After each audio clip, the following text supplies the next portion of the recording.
So I'm just waiting. I'm just waiting for Jason to finish talking. Let me see. Just a moment. So here it's in and out, right? So I speak about the transportation here. We have a bus system, we have a trolley system, we have an airport, right? We've got an interstate, one of them is one.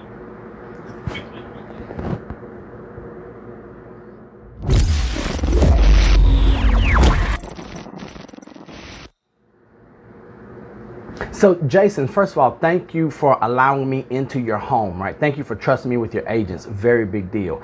For everyone who can hear my voice, see my do I say handsome? I want to feel beautiful today. Today is Friday. Seeing my beautiful face, it's so good to see all of you. Now, if you disagree with my assessment of myself, it's okay, because we're going to have a chance where you all have to assess yourselves as well, okay? And so thank you all for being here and allowing me in to have your most valuable asset, which is your time. I want to begin the same way I begin every time I have any opportunity to speak to an audience, and that is by giving honor and respect. So I'll always have my teacup, my mug with me where I drink my tea for my throat. But then I will always have my tumbler. I am the son of a blue jacket, of a Navyman, of a sailor. And so I just want to give honor, respect to those veterans. We know Veterans Day is coming up on the 11th. And I also want to give honor and respect to active service members, to reservists, and to their families. And because the reason I say that is, we just came through, or we're even in a process right now that many other countries don't get to participate in. We're living in what I believe is the greatest country in all of the world, and that's only because of people's bravery, freedom, the sacrifices that they make and their families make. So if you are a service member, a veteran, if you're a reservist, I just want to say thank you. We don't take your sacrifice lightly. So that's how I want to begin. But then I really, Jason said that you all are going to have like a business planning thing. And so I am a nerd. I probably might not look like a nerd right now, but when I put my glasses on, I get into full nerd mode and I geek out. And that's a good thing. And here's why. Because business planning, well, first, let me backtrack. Can everyone understand what I'm saying? Can you all understand me when I speak? The reason I ask is because I'm not from this country. I'm from a small country called Alabama.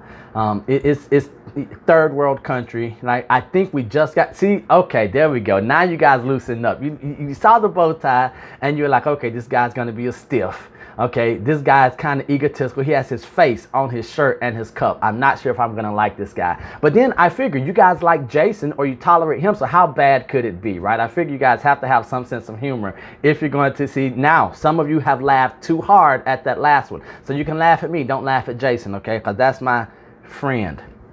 Okay, we're easing into this because I want you all to like me before I punch you. Okay, because now comes the punch. And this is that remember I said there's going to be a moment when we have to look at ourselves and do that self-assessment. That's why I'm here. I'm the bad guy that Jason brings in to say all the stuff that he wishes he could say. But if he said you, I would probably, I don't like him. I'm leaving. I'm taking my license and going elsewhere. I say that jokingly, but how many of you would admit that 2020 has been a year? We're just going to say it's been a year, right? But how many of you would also admit that you found out things about yourself that had 2020 not gone the way it has, you never would have found out. You never would have experienced. You never would have learned. So the crazy thing about me, I bet that many of you did not know that you were tech savvy until 2020. And you're like, we're not. But the fact that you're here or the fact that you're even still in the business means that you're a little further along than you thought. Some of you who might still have school-aged children, I bet you didn't realize how good or bad you were at math, right? Because in our head, we think one thing, but then the reality comes and smacks us around a little bit. So that's what we're going to do right now. So I am going to be your pandemic season packed into a few minutes, right? So everything that has just come and made you think about, well, why are we doing this? How do we do this different? What can I improve upon? What do I need to stop doing altogether? That is going to be in my package right now. So I'm going to ask you a question. Well, 2 words. If you're taking notes, 2 words are going to encompass everything I'm going to share with you all for this few minutes that we're together. The first word is going to be activity. Take action, activity. Make sure we're doing the right activities, the right action. That's going to be first one, activity or action. And then the last one, the second one, is a 4-letter word. I told you I am the son of a Navyman, so it's going to be some foul language coming from these lips. And if you don't like it, too bad. The 4-letter word that I'm going to say is accountability. Right now, some of you are disappointed. Oh, Tracy said, I don't like that word. That accountability word is something. Now, and so here's the thing. Some of you are like, I would have rather you hadn't sworn than said accountability. I can take 4-letter words, but that accountability doesn't feel good. It doesn't sound good. Because the reality is, I don't know if you all are fans or know of Jim Rohn, Les Brown, Norman Vincent Peale, W. Clement Stone, Zig Ziglar, but see, Zach is with me. But one thing that we learned from all of them is that we are where we are in life because of what? Because of decisions and actions that we've taken and that we've made. Now that is the out, and so when we're together, I want us to talk about real estate, but I also want you to look at life, because if life is right, then there's a possibility for real estate to be right. If life is wrong, it's going to be very, very difficult for us to get this thing that we do that we call real estate at a high level. So think about action or activity on one side, and then the other side is going to be accountability. So just diving right in, let me ask you, how has your year been? Is your year good? Has it been bad? Or do you know? Now, if I were to ask you, how has your business performed this year? Would you be able to tell me? It's good, because I'm the type of guy, my son is 12 years old, but I'm just a big kid. So I have a word that people hate or love. The answer, why? It's good. Why? Can you expound upon that? Can you tell me why your business is good? Or, business is bad this year. Well, why? Right? Can you break it down? So when I ask you, how has your business been this year? Can you give me numbers? Are you tracking your business? Do you know what your numbers are? And when we talk about numbers, now I'm not going to be able to get everything to you all, but I know Jason does a fantastic job, and he will either already has or he will. Because what I found is that in my, about 16, 17 year career, is that I don't need to be instructed as much as I need to be reminded, right? Many of you who are listening to me right now already know everything that you need to do, right? Now, don't think that you're a genius. I don't want you to be like, hey, I'm a genius. I know now, but the difference is we're not doing. So we're not doing that action, that activity. We're not being accountable for what we already know. So when I come in and when I ask you, how is your business doing? Can you tell me? Well, I know where my business is coming from. I know how many sides I've closed or traded or whatever you want to use. I know the number of, so first of all, is everyone comfortable or familiar with the idea of conversion ratios? Because I want to make sure that when I say conversion ratios, do you know that I'm talking about the percentage or how frequently you can go from a contact to an appointment to a consultation to a signed agreement, whether that's a marketing or listing agreement or a buyer agreement. So what's your conversion ratios? Do you know? Are you holding yourself accountable to say, all right, I know that I have an 85% conversion rate with listings and sellers. I have a 70% conversion rate with buyers. Well, Neil, why is your buyer higher than your listing? And I'm just giving you all a real life scenario for me. Because most people, what you'll see is most agents, their conversion ratios for getting exclusive buyer broker agreements signed versus listing agreements are higher on the buyer side versus the listing side. Well, why is that? For me, is because I'm very selective when it comes to who I work with, because I have a minimum commission. And so I'm just giving you all ideas so I know my numbers. My minimum commission is what is the reason why my conversion ratio for my listings is higher than the conversion ratios for my buyers. If I ask you, what's your conversion ratio? How many contacts do you need to make on a daily basis in order to live the life that you want to live? Do you know? Mine is 6.3. I have not found a 0.3 yet, so I always have to go to 7, right? So every day I know that I have to have 7 meaningful contacts. 7 meaningful contacts if we talk about activities and accountability. If I do the activities, if I have 7 meaningful contacts, that doesn't mean voicemails that I've left, emails. If I make 7 meaningful contacts every day, guess what? I know at the end of the year I'm going to reach my goal. It happens. Even like this year in the pandemic, I'm ahead of schedule, meaning that I've already made 2020. Many of our colleagues in what we would consider a tough time has already made 2020 their best year. Now, if you have not, I'm not lessening your challenges. I'm just saying that it's possible. Okay, and here's what I would challenge you all to look at. So first, we talk about activities and accountability for yourself. Now, when I say that many people have made 2020 their best year, you probably think that I'm drinking something in my cup a little bit too early. I promise that's not the case. What is happening is, have you looked at your market? Do you know, like, what is your market looking like? Are sales up? Are the median sales prices up or down? If that's the case, because what's the first thing that we look at many times? The inventory. I mean, oh, well, you know what, Neil, the reason I'm not selling is because here in Broward County, where I am, we went from 4.1 months of inventory to 2.6 for single family homes. There's no way I can make a living in 2.6 with 2.6 or 2.4 months of inventory. What if you were on the listing side, right? Right? Are you all with me where we can start looking at challenges and opportunities? So I want to back up real quick. There are about 4 ways that we can make more money. And I don't know if you all care about making money. If you do care about making money, hopefully I'm talking to the right people. But there are really about 4 ways. Now, Jason, like, yeah, I need y'all to make as much money as possible, because when you succeed, we succeed. When you all, do I say fail? Is this an audience where we can say the word fail, or is that too harsh?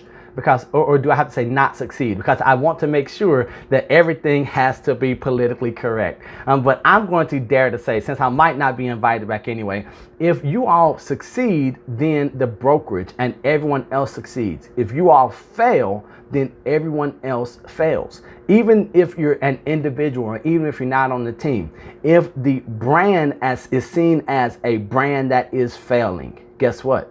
People talk. If the brand, and you are your brand, but you're also a representative of the brand. If the brand is seen as a success, then everyone else is a success. So just keep that in mind.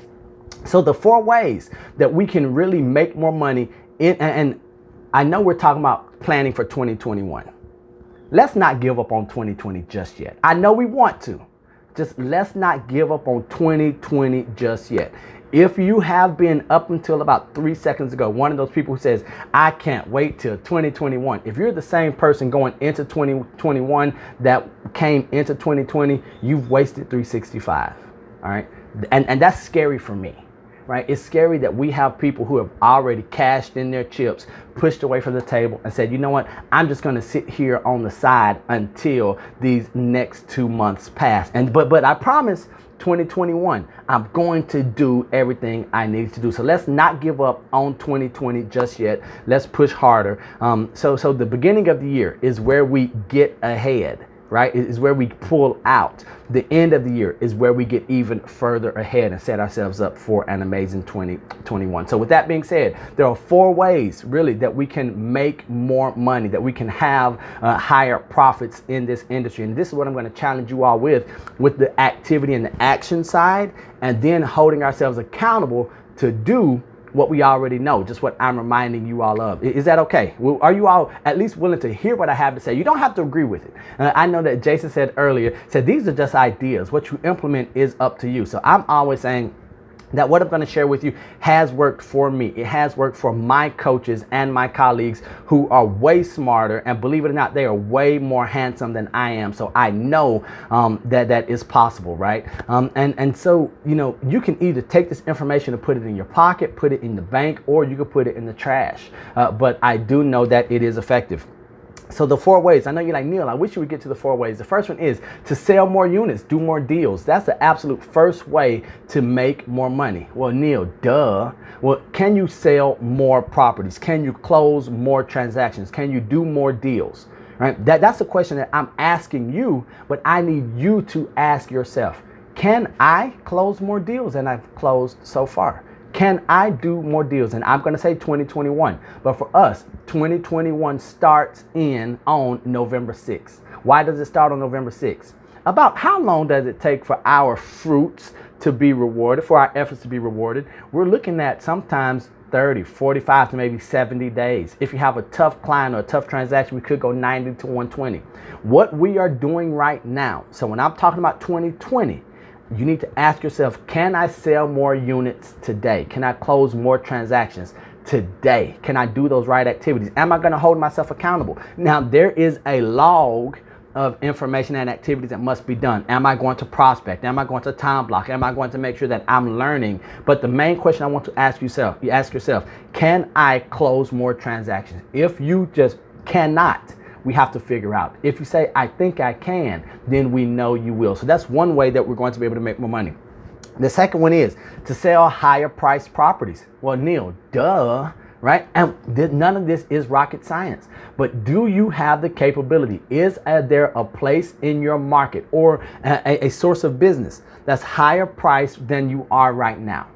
Have you thought about it, or have you gotten complacent? Have you just accepted fate and saying, you know what, I'm just a first-time home buyer agent. I'm just going to work with someone who needs down payment assistance. We're going to try to struggle with is there a way? Have you thought about, have you identified areas and ways that you can sell higher priced properties? The third way that you can make more money is to control the commission. And now when I say control the commission or compensation, if you want me to say compensation, however you want to say it, professional fee. Side note, so one of the things that we are saying now in the industry, I don't know if you all are hearing this. So many of my clients are affluent individuals. So my coaches, my mentors, they said, Neil, there's been a shift when we're working with affluent that is starting to trickle down to those mid-level, those upper middle class buyers. So we are not saying commission. We're either using compensation or professional fee, right? It's because the idea of, and here's why. Because when we compete with discount brokers and they have low commissions, we're all seen as, devalued. Professional fee or compensation, that's going to be one thing. Another thing that I just want to throw in here as an extra nugget when you're business planning, to add this, we're moving away from listing presentations. I've shared this with you all before. We're moving to marketing consultations. I know that Jason and NextHome has fantastic resources. You guys are talking about Matterport. You all are talking about the storybooks. So here's where I want you, that's not for a listing presentation. We want to do marketing consultation. You are not a professional presenter. You're not presenting. Why? Because people don't want to be sold to in 2020 or 2021. What? They want to be consulted with. If you do a presentation for me, what's coming at the end of a presentation? Your sales pitch, right? And do you all understand? So at the end of the day, I know that, a listing presentation. Okay, so a presentation means I'm just going to sit here like you all are doing right now. Now, if this was a consultation, what happens? A consultation means that seller gets to give input. A consultation means that we're going to have differing opinions. We're going to have dissenting opinions in some points, but that's what a consultant does. Now, you don't have to say that you're a real estate consultant. Just change the mental shift from being a presenter to being a consultant. Let's have marketing consultations, buyer consultations, initial consultations, and then the last one that I'm going to share with you, instead of doing CMAs, comparative market analysis. Remember, we want to speak in ways that are going to build our business up. So when we're planning our business, and so when you send out, instead of a free CMAs, we're not doing them because why? Everyone's doing them, and you'll see why I'm going to add, or why we're talking about this right now. We do POVs, professional opinions of value. Once again, because a consultation means that it's going to be a dialogue and interaction. A professional opinion of value. A couple of things. How many people you know? How many agents do you know are giving professional opinions of value? Now, you're not hearing it. What I do know is now, I don't want you thinking, Neil, I don't know any POV software. Yes, we do. It's the same CMA software. Okay, we're still going to be the CMA.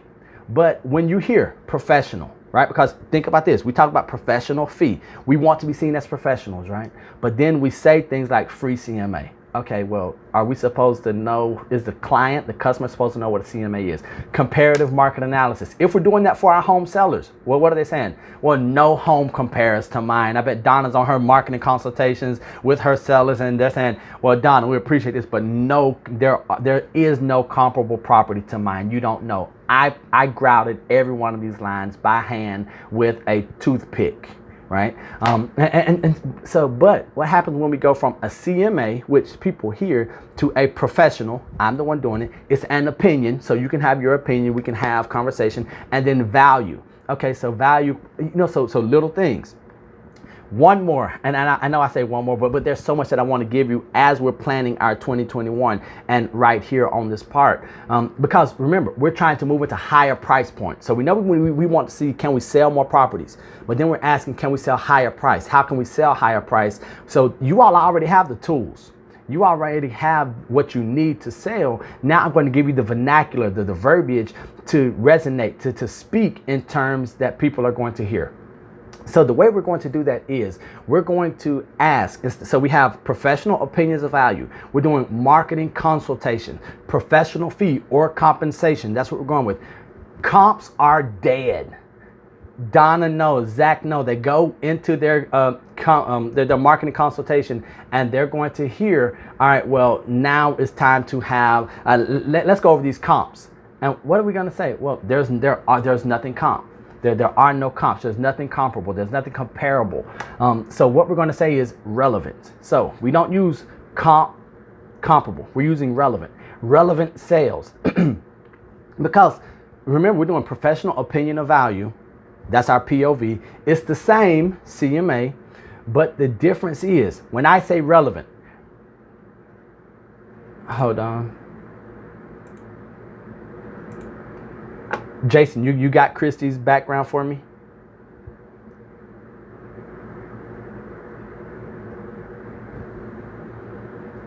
Okay, there we go. Okay, so here's where we go into relevant. So when we say relevant property, so we're going to say relevant actives or relevant listings, relevant sales, relevant pendings. Because relevant now means, well, why is it relevant?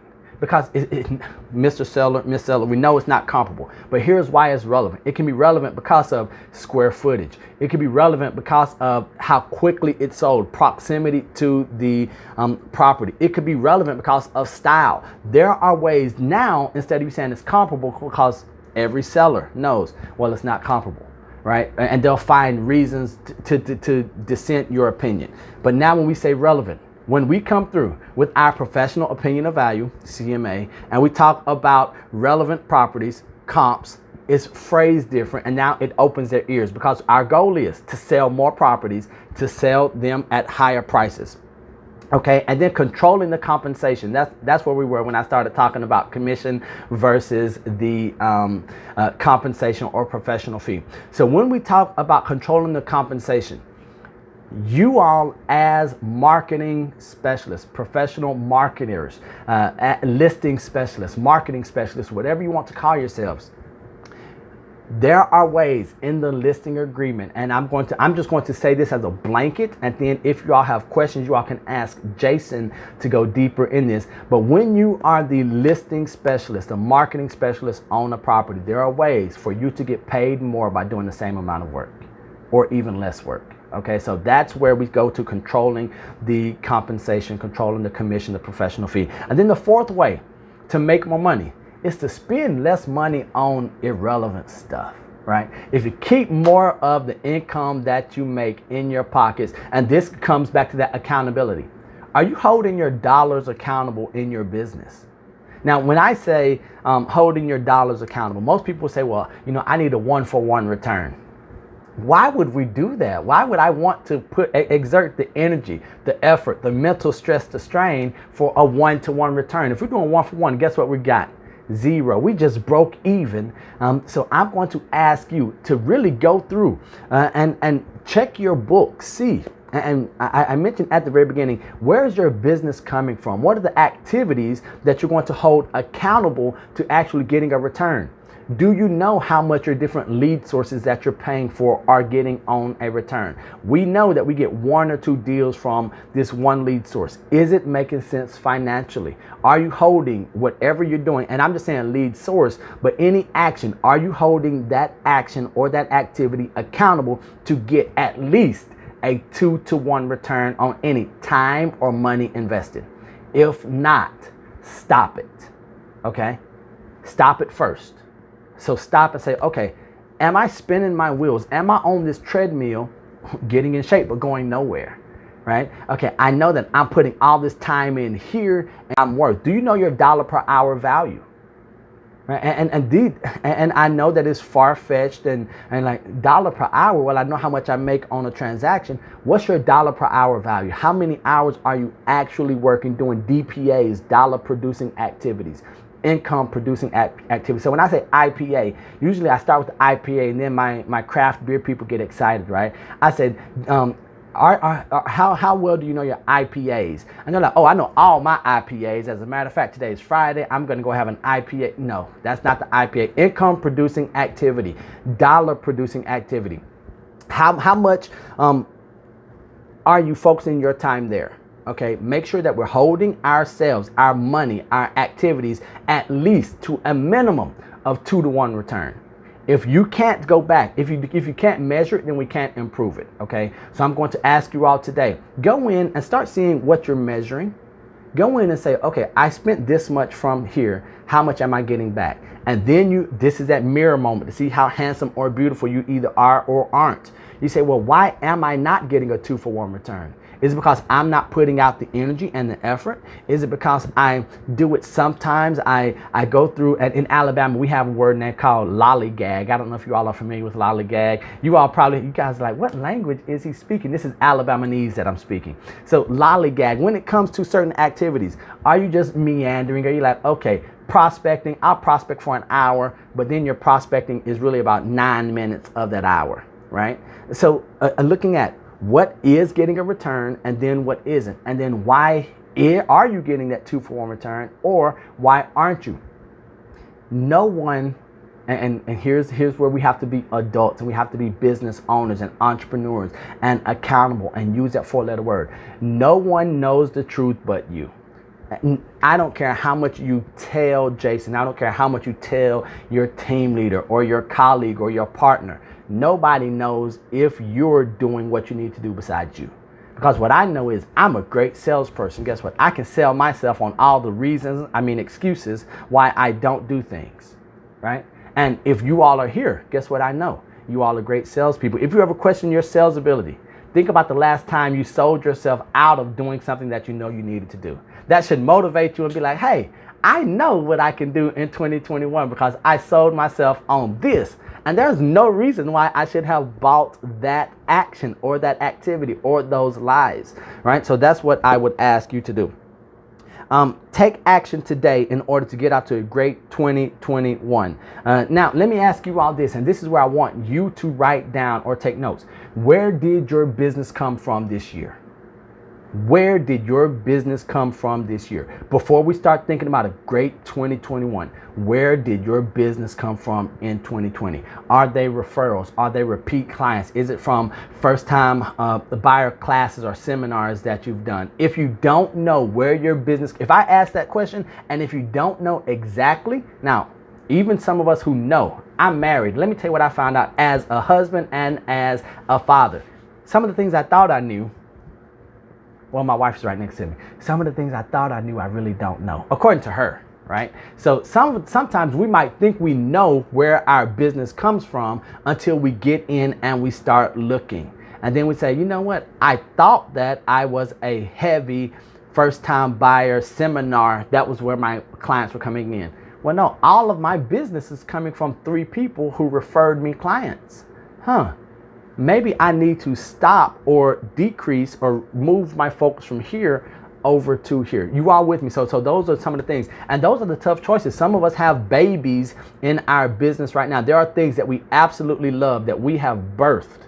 And we're saying, well, I'm going to see it through until the end. I know that it's going to be successful. But that might be the one thing or the 2 things that's keeping you from achieving the success that you could be. All right, before we go any further, Jason, am I allowed to ask if they have any questions? Are you good with that? Because okay, so does anyone have any questions about anything so far? If so, either raise your hand if you're on screen, or, I mean, if I can see you, you have your camera on, or just unmute your mic, and then I will just call your name. If anyone has any questions so far, because I do have a little bit more, a few more punch points that I want to hit you all with. Thank you, Christy. Are we good? Okay, so I'm going to keep going. Here we go. So let me ask you, who is your ideal client? Do you know who your ideal client is? Or are you trying to be a generalist and work with everyone, do everything for everyone, and in the meantime, you end up being nothing to no one? Now, that's a simple question. When I ask, who is your ideal client? Do you have a face, a name for your ideal client? For me, I'll tell you, my ideal client is they're a married couple who's looking for a single family home in West Broward County. They've already owned a property. This is going to be their second or third property. They're going to have either middle school age children or high school age children. My ideal client does not have pets. Why don't they have pets? Because one of their hobbies is going to be traveling, outdoor activities. My ideal client is going to either work in an entrepreneurial job, a sales job, or be a professional, and then also in the medical business, right? So when I ask you, who is your ideal client? So if you follow me, if you look at the conversations I have, every bit of marketing, every one of my activities is targeted to a very specific client. My clients are so clear in my head that I've given them a name. And so it was funny. So my ideal clients are Jim and Julie Betterman. Right? Because, and so for me, when I'm looking at, when I'm doing videos, when I'm thinking about the marketing that I'm going to do, when I'm thinking about any prospecting that I'm going to do, I'm thinking of Jim and Julie Betterman. Is this going to resonate with them? If not, why am I doing it? And ultimately, the question that I have right there, here, when I ask, who is your ideal client, is because I want to ask you all this follow-up question. When I say, who is your ideal client? The next thing I want to ask is, what problems do they have that you currently aren't solving? What problems does your ideal client have that you currently aren't solving, right? Because if you can answer that question, my ideal client, their primary problem that they have is they don't want to be taken advantage of. So for the affluent individuals, their primary problem is they don't want to be taken advantage of. Check, got that. The next one is always comes to discretion. So in all of my marketing and my advertising and my communication, I'm saying you don't want to be taken advantage of. I'm a PSA. I know all about this. I know about the markets. I know the stats. Discretion is important to you. We have a golden, or silence is golden. We don't sell and tell. Discretion is our calling card. So I've answered those questions. What problems does your ideal client have that you currently don't answer? That's going, because if you can answer those questions, if you can say, hey, you know what? I think that, like, first-time buyers, and I'm just using that because that's one that we can understand and that's easy. So it's no knock, or I'm not pushing anyone to first-time buyers. So first-time buyers, what questions do they have that I'm not answering? Oh, well, I'm not walking them through the process. I'm not educating them on the financing and the buying process, right? For some of my sellers right now, so if you have sellers and we're hearing inventory is low, what questions do your sellers have? The first question is, am I going to be able to find the property if I sell this one? Right? Because we hear about the inventory. Have you answered that question? Have you said, well, these are some creative ways that I create inventory? Now, whether they actually result in new inventory or not, going out sending, hey, the postcards or the mail saying, I have a client looking for what you have. Going through the, whether it's IMAP or going through some other service, some other type of system where you're going through reaching out to sellers or property owners who might be interested in selling. Make me move. Whatever the resource is, are you using it? Have you answered that question? Because here's what a problem for many of us in 2020 in this pandemic is. We as real estate agents, we're answering questions that no one's asking. When was the last time your client, your customer, your prospect asked you, what number or what's your sales volume, right? But what are we putting on all of our marketing? They're not asking us, are you a member of the President's Circle? Like, we're answering questions that no one's asking. So now what we have to do as professionals, we must answer those questions, those fears that they have. In this, when I talk about what problems do they have that you need to solve, become a PPS. I've heard this from Les Brown, I think 9 years ago. He said, but if you want to be more valuable, and if you want to be in 2021, if you want to be indispensable, Become a professional problem solver.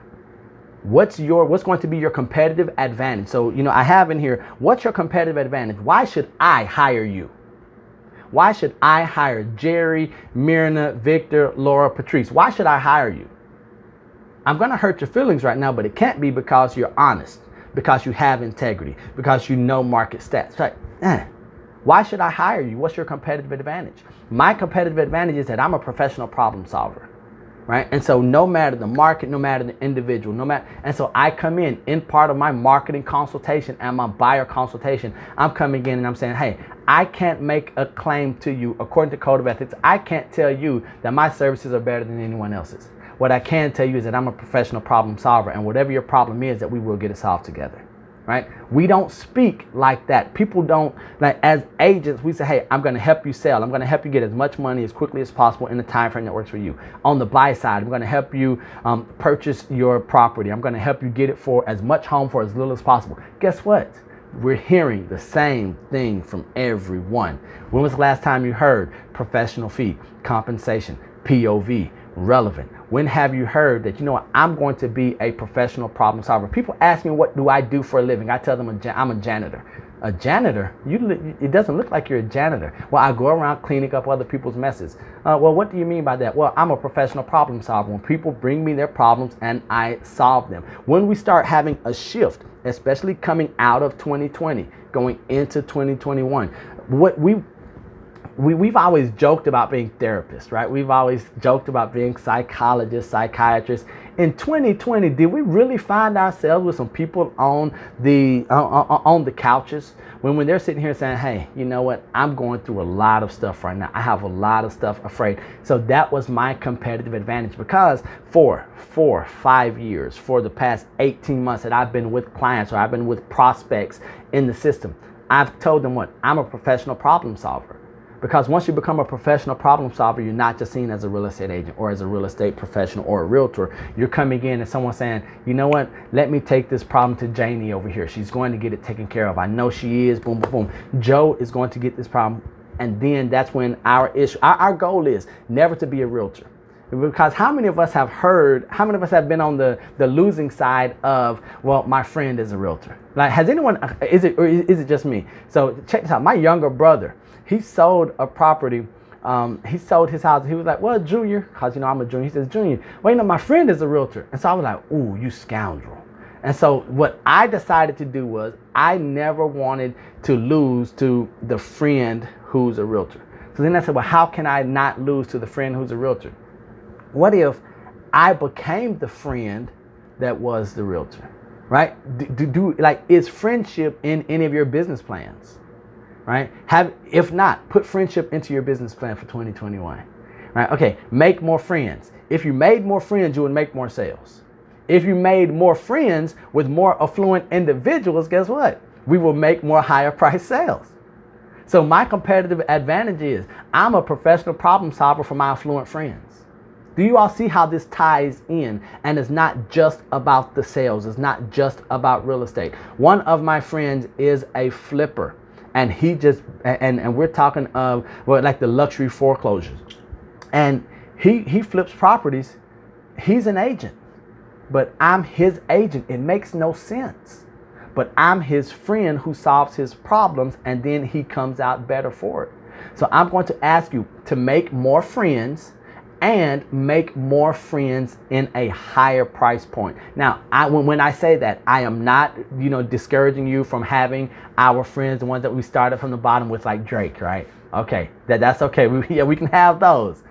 But we also want to make sure that we're always pushing ourselves and that we're pulling ourselves up into the next room, because there's always going to be someone who's a little further ahead than us, and that's an opportunity, not a challenge. Okay, is it fair for me to say that? Are you all guys okay? When I say guys, I forgot to say, I say guys a lot. I'm from Alabama, but when I say guys, I'm really talking to everyone. In one of my presentations that I did, a lady came up to me at the end of about 3 hours, and she says, Neil, you gave some great information for all the guys in here, but you didn't talk to me. And I said, well, what do you mean? She said, you said guys the entire time. And so I was like, oh, okay. So if You ladies are not okay with me saying guys. I'll say ladies the entire time from here going forward. And the gentlemen will just have to deal with it. Because, hey, what I found is better that the ladies are happy than the guys. Because, guys, we live lives. Look, see? Nodding your head. See, I'm getting all those little subtle nods, those little subtle nods, those smiles like, smart man, you're going to go a long way in this life, young man. Your wife is going to be very happy. See, this is when I start to talk a little bit louder so she can hear me. But then when I start like this right here, you guys understand. Okay, so I only have about 4 things. I have 4 things left, but there are 3 of them are in the same. So we're talking about accountability, right? And action and activities. So I'm going to ask you right now, there are 3 D's that I want you to consider today. 3 D's. The first one, what do you need to? So that's what all of the 3 D's are going to fall under. What do you need to delete? What do you need to stop doing in your business that you're doing? So I alluded to that a little bit earlier. What do you need to delete from your business? What are those time wasters, those energy stealers? And now some of your what do you need to delete might be people. And this is a challenging thing. I believe, and this is just my belief, this is the gospel according to Neil. You can throw it in the garbage if you want. I think that our industry is too hard to work with people who drain you and make your life miserable. That's me. So for me, one of my clients that I did good business with was just the meanest, cruelest individual. And what do we know about those birds of a feather? They flock together. So everyone he referred to me was just like him. And they thought I was amazing because I did what? I solved their problems. But he was on my delete list. And I was like, man, I love you as a client. You're good as far as to my pocket, but to my energy, to my just mentality, like you're a drain, brother. And I told him, I said, man, don't refer me clients. Because I don't want them to say, you know, you referred me to this guy and he didn't call. So that's one thing. What do you need to delete? The next D, after we go through delete, what do you need to delegate? What are the things that you're doing that maybe someone else should be doing? Because when we start talking about that dollar per hour, is there a virtual assistant? Is there a different agent? Is there one of your kids? Maybe you have someone that's home now since they're schooling, and during their time, maybe they could stuff the envelopes and put the stamps on there. What do you need to delegate? Is there, like in the VA, can we use Fiverr for some of our things? And then the last D is actually 2, double down.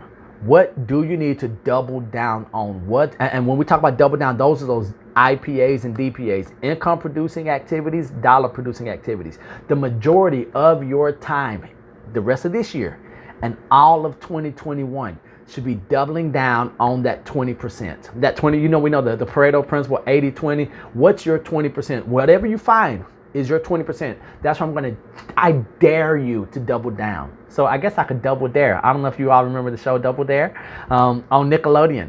I dare you to double down on your dollar producing activities. Because if we double down and if we do the right things, the things that need to get done but that we don't have to do, if we delegate those, and those pointless waste of time activities, if we delete those, guess what? We'll find ourselves doing more transactions. We'll find ourselves, like the reality is, we'll find ourselves doing closing properties in a higher price point, and that might just be because of the lack of inventory or the inventory challenges that we're having and a increasing median price point, right? And then we're going to find ourselves coming through and having opportunities to get more listings. So we want to delete, delegate, double down. And then the very last thing that I want to ask you in all of this: when was the last time you practiced, you rehearsed your virtual consultation? When was the last time you did your buyer consultation like we're doing right now? When was the last time you did your marketing consultation, what we used to call our listing presentation? When was the last time you did that virtually, right? When was the last time you practiced, when was the last time you practiced it virtually? Because in case you haven't noticed, they're different. Me talking to you in person, I don't have to be as animated. And so what you all can't see right now, when I say that I am animated and I'm loud and I'm leaning forward, why am I doing that? Because I don't want you to get distracted by everything else that you're looking at behind your computer or behind your phone or the window or the birds chirping or the cat that's in your lap right now or crawling at your feet or whatever it is. right? So when was the last time you practiced your buyer consultation or your marketing consultation virtually? Have you gone through, and whether it's by Zoom, FaceTime, Google Duo, Skype, I don't care what it is, have you practiced it so much that you are in essence a public speaker? Can you navigate through the slides, through the presentation? Can you open and click the windows? Do you, like, if you haven't, I'm going to dare you to do that. I would love to see it done this week. Practice with someone, because if you get in the habit of, I'm looking at you all right now, I can't see what's happening on the screen below me. Why? Because I'm making eye contact with my camera lens. How skilled, how comfortable are you not looking at what's on your screen? Do you know where to click? So when you're talking to your seller about, how much your professional fee is, do you know where that is in your marketing agreement or your listing agreement? Or do you have to sit there and read, and now you all are looking at my 5 head? I have an extra head because you guys get it, right? So I don't have a 4 head, I have a 5 head. So are you going to be looking at the screen trying to walk them through, or when they look up, because they're going to look at the screen, when they look up, are they going to see you looking at them, asking questions, or are they going to see you sitting here reading something that's printed down here, right? Little small things, because there is a difference. And I believe that the more professional, the more prepared you are to present and to share and to do a consultation virtually, the more you're going to make on the back end of it. So that's all I have. The words we want to remember: accountability, activity, actions. Okay, those are the words we want to remember. What do we need to delete? What are we going to delegate, double down? What problems are you not solving? What problems can you solve to position yourself as slightly better than the competition? What's your competitive advantage? If you don't know what your competitive advantage is, I think that's a great place to start. And when you do know what your competitive advantage is, start honing that skill. Start honing that characteristics, whatever it is. If your competitive advantage is that you're a professional problem solver, how can you hone that skill? Right now, there are a lot of fears. There are a lot of problems that need to be solved right now, right? The skills that you use to solve problems 8 months ago are not the same as the skills you need right now. So are you honing? Are you always getting better? And when you are you communicating your improvement? Perception is our reality, unfortunately. So when we hone our skills, so you'll see me reading books. A lot of the stuff that I post on social media, that I'm doing on video, when I'm speaking to Jim and Julie Betterman, right? A lot of it is me, photos of me reading. Why? Because I know that people that I want to serve and service, they care about knowledge and education and information. Why? Because they don't want to be taken advantage of.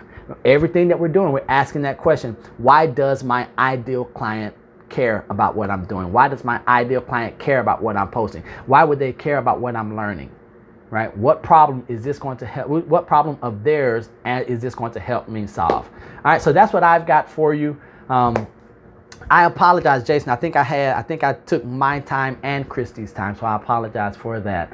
Any question that you have for me, anyone have for me?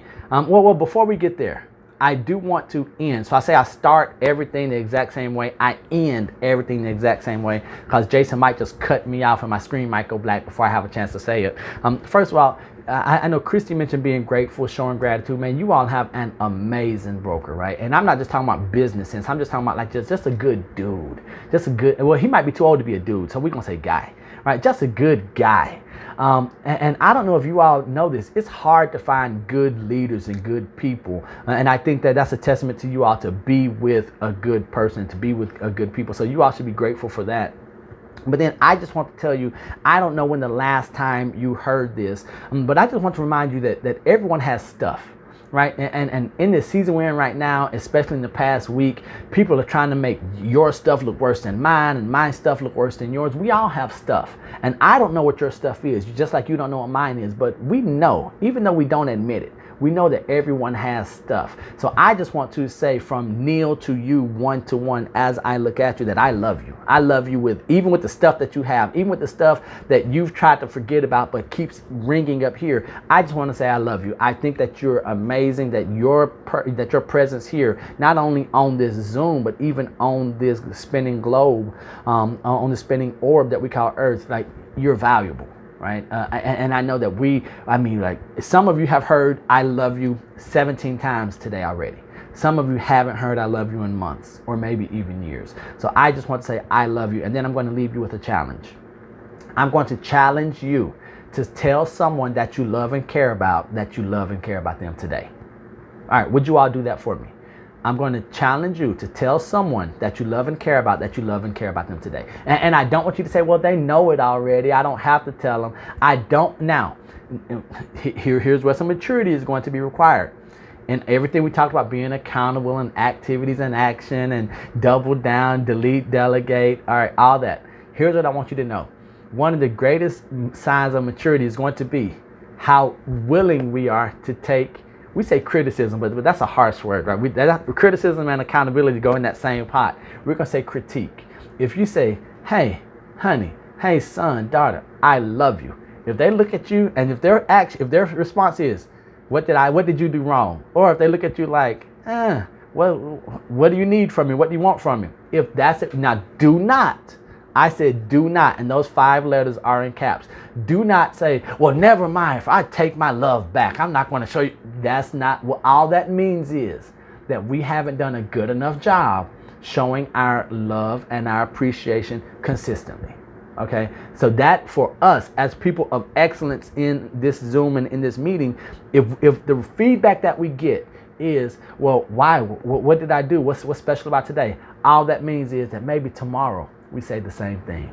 And then maybe on Sunday we say the same thing until they start to actually believe it. And then when you don't say, I love you, they'll say, oh, you don't care about me today?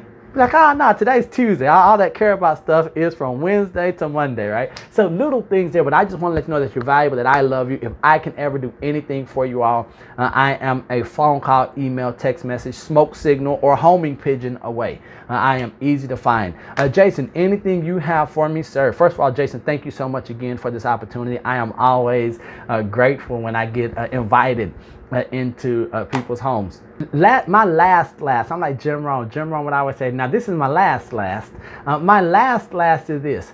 We keep hearing about normal. Hey guys, be excited about being abnormal. All of you are some peculiar individuals. Embrace your peculiarities. Be as abnormal as you possibly can. Do something that stands out in a good way. Now, don't start believing these lies that all press is good press. No. We ain't doing that, okay? NextHome family, we are not doing that. But embrace being abnormal. Let your business be one that is peculiar. Let people say there's something about her. There's something about him. It's something about the way they do business that I can't quite put my finger on it, but that's something special. And then everything that we've talked about today, everything going through the rest of the remainder of 2020 and going into 2021 is going to be fantastic. I know you all have what it takes. You all are here. You're a great looking group of people.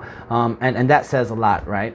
Especially on a Friday in a pandemic. So at least from the neck up, you guys have it put together, right? So anything else, or are we good? I think I'm good, Jason. My pleasure. Love you all. Make sure you tell someone that you love them today. And if they look at you crazy, swallow that first response and the second one. And then whatever you wanted to say the third time, we might let that one slide. You all have a great day. Take care. Love y'all.